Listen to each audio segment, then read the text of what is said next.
بعمل اوراق هناك وبسال عليه. قال لا ده توفى بمرض تحول الخلايا الدم لخلايا هلاليه. ده مرض في خلايا الدم اسمه كده يعني. ربنا يرحمه. الدنيا يعني وسعت شويه، تانية وثالثه ورابعه كليه. بقينا ندخل معامل اسمه معامل فيزياء، معامل نوويه. كنا بناخد سكاشن في التفاعلات النوويه.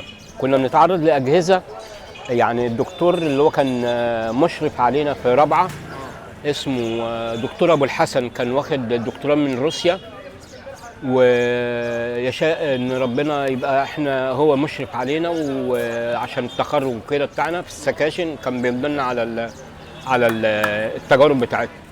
فكان الاجهزه اللي احنا بنتعامل عليها كانت اجهزه حساسه جدا، فيها اشعاعات، نسبه من الاشعاعات، وفيها عناصر لازم تبقى يعني في جوانتيات كنا بنلبسها مباشره عشان نقدر نلمس البتاع ما تاثرش على الجلد.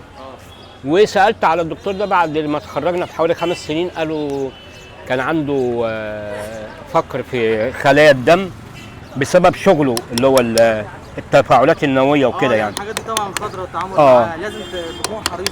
فانا عايز اوصلك ان الدكتور بتاعنا ده كنت زرت الكليه بعمل اوراق هناك وبسال عليه.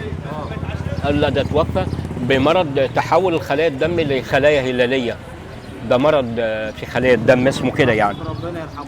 فانا عايز اوصلك من الرحله دي كلها بتاعت الدراسه ان برضو كان فيها تركيز. طبعا مفيش مهنه طبعا، وفيها استحضار، وهي دي اللي خلتها تكمل.